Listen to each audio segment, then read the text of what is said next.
September 5 நமது அனுதின மன்னா ஊழியங்களின் வாழ்த்துக்களுடன் இன்றைய நற்செய்தி. எல்லாம் எனக்கு எதிராய் இருக்கிறது. இன்றைய வேத வாசிப்பு ஆதியாகமம் 42 அதிகாரம் வசனங்கள் 29 முதல் 36 வரை. அவர்கள் கானான் தேசத்திலுள்ள தங்கள் தகப்பனாகிய யாக்கோபினிடத்தில் வந்து தங்களுக்கு சம்பவித்தவைகளையெல்லாம் அவனுக்கு அறிவித்து, தேசத்துக்கு அதிபதியாயிருக்கிறவன் எங்களை தேசத்தை வேவு பார்க்க வந்தவர்கள் என்று எண்ணி எங்களோடே கடினமாய் பேசினான். நாங்களோ அவனை நோக்கி, நாங்கள் நிஜஸ்தர், வேவுக்காரர் அல்ல. நாங்கள் 12 சகோதரர், ஒரு தகப்பன் புத்திரர். ஒருவன் காணாமற் போனான், இளையவன் இப்பொழுது கானான் தேசத்தில் எங்கள் தகப்பனிடத்தில் இருக்கிறான் என்றோம்.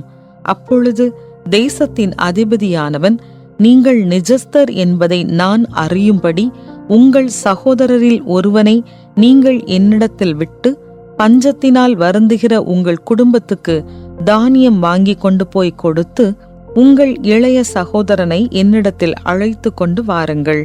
அதனாலே நீங்கள் வேவுக்காரர் அல்ல, நிஜஸ்தர் என்பதை நான் அறிந்து கொண்டு உங்கள் சகோதரனை விடுதலை செய்வேன்.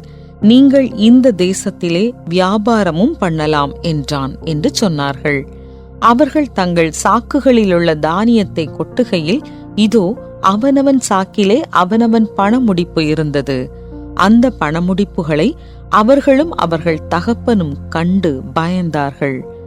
அவர்கள் தகப்பனாகிய யாக்கோபு அவர்களை நோக்கி, என்னை பிள்ளையற்றவனாக்குகிறீர்கள். யோசேப்பும் இல்லை, சிமியோனும் இல்லை, பென்யமீனையும் கொண்டு போக பார்க்கிறீர்கள். இதெல்லாம் எனக்கு விரோதமாய் நேரிடுகிறது என்றான். குறிப்பு வசனம்: தேவன் நம்முடைய பட்சத்தில் இருந்தால் நமக்கு விரோதமாயிருப்பவன் யார்? ரோமர் 8:31. முன்னாள் அமெரிக்க அதிபர் யூலிசஸ் கிராண்ட் தனது வாழ்நாள் சேமிப்பை ஒரு வியாபார கூட்டாளியின் மோசடியால் மொத்தமாய் இழந்தபோது, இன்று காலையில் என்னிடமுள்ள பணத்திற்கு பெரிய மதிப்பு இருப்பதாக நான் நினைத்ததுண்டு. ஆனால் இப்போது என்னிடத்தில் $1 கூட இருப்பதாக எனக்கு தெரியவில்லை என்ற வார்த்தைகளை கூறினார். சில மாதங்களுக்கு பிறகு கிராண்டிற்கு குணப்படுத்த முடியாத புற்றுநோய் இருப்பது கண்டறியப்பட்டது. அவரது குடும்பத்திற்கு பொருளாதார ரீதியாக உதவுவதற்கு தீர்மானித்த அவர், அவரது நினைவு குறிப்புகளை எழுதி வெளியிடுவதற்காக எழுத்தாளர் மார்க் ட்வைன் கொடுத்த வாய்ப்பை பயன்படுத்தி கொண்டார். அவர் இறப்பதற்கு 1 வாரத்திற்கு முன்பு அந்த புத்தகத்தை எழுதி முடித்தார். கடுமையான கஷ்டங்களை சந்தித்த மற்றொரு நபரை பற்றி வேதம் நமக்கு சொல்லுகிறது. யாக்கோபு தனது மகன் யோசேப்பை துஷ்ட மிருகம் பட்சித்து போட்டது என்று நம்பினான். பின்னர் அவரது மகனான சிமியோன் அந்நிய தேசத்தால் சிறைப்பிடிக்கப்பட்டான்.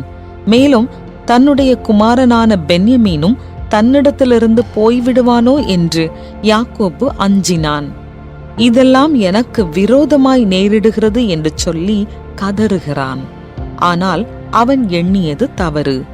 அவனுடைய குமாரனாகிய யோசேப்பு உயிரோடு இருக்கிறான் என்பதையும், தன்னுடைய குடும்பத்தை பாதுகாக்கும் பணியில் தேவன் திரைக்கு பின்னாலிருந்து செயல்படுகிறார் என்பதையும் பின்னர் அறிகிறான்.